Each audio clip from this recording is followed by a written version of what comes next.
I know Flea didn't have a big rock and roll background until he was a little bit, you know, later in life. So it was like, you know, he had a lot of real musical influences, jazz and funk, and then they throw in the punk rock with that. I mean, there wasn't that. There was a band or two doing that, maybe Gang of Four, things like that. But you bring in the, you know, the Southern California mindset to it, it's a whole different beast. And I think it's like sensitive people reacting to their environment.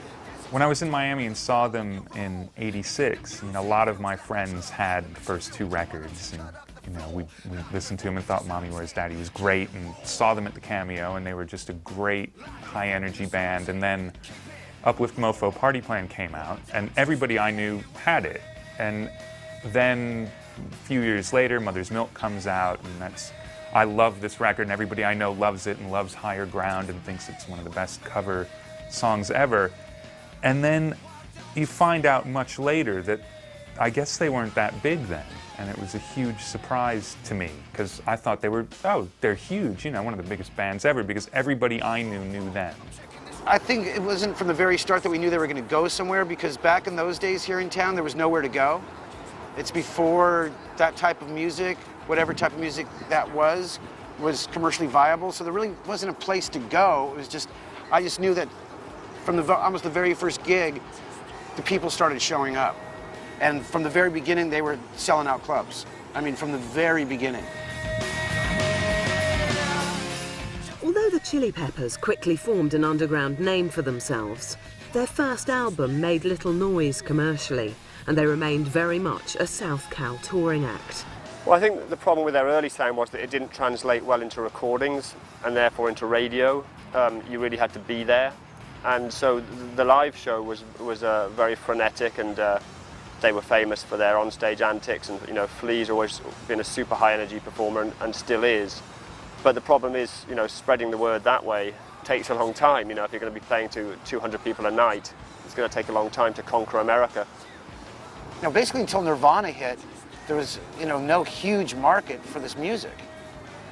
You know, it was hair metal. There was no like mega platinum sales, so you weren't really doing it for the monetary reward. Is basically, it's more of a lifestyle choice. And I think it's the honesty of like, you know, they stayed true to what they were doing and didn't like, you know, bend to commercial pressures. They just, you know, this is what we do.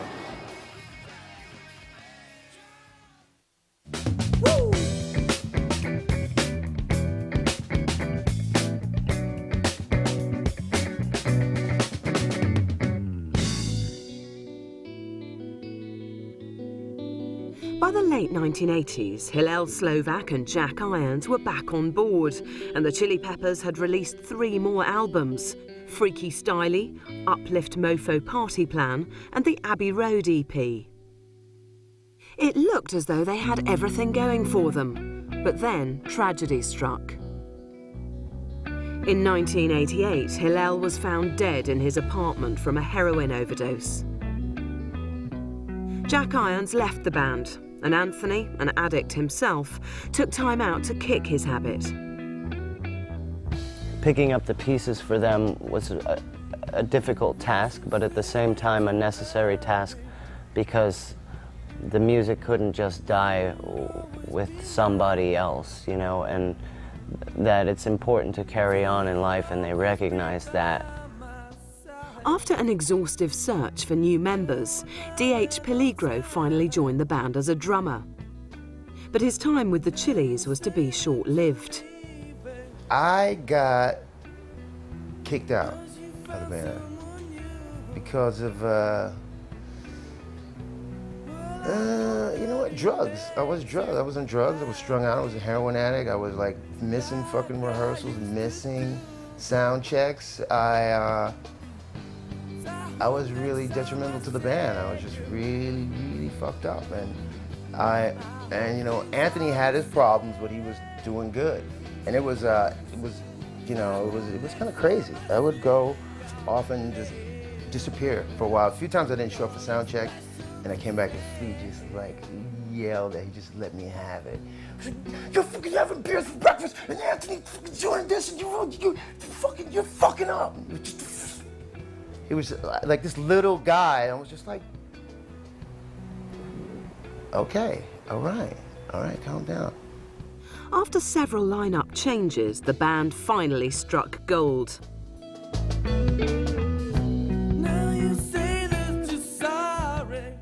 A young fan, named John Frusciante from New York, had started playing with ex-Chili Pepper D.H. Peligro and then Thelonious Monster.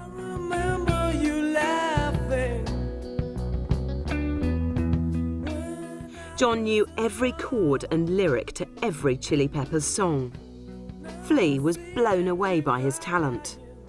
So John came and tried out for our band, and I remember about 3 songs into it or whatever, because he just was, you know, he knew, I guess he was a big fan of our band, and he was like, you know, I don't know, 17, 18, and I looked over and he was just smiling. I said, so do you want to do this? And he's like, yeah, you know. That night I get a call from Flea saying, I think we want John to be in our band, and we were like, you know, we wouldn't hold, oh, yeah, go ahead, you know, it's happened. We were the minor leagues for a lot of guys to move on to other bands. So it was like, yeah, that's fine, but John played, I guess, for the next month with us because, you know, we needed a guitar player and we were doing gigs and stuff like that. And then he was in the Chili Peppers, his favorite band. So that's basically how it went down. They were lucky enough to find John Frusciante and Chad and keep it going and be able to recreate a new chemistry that worked just as well, if not better.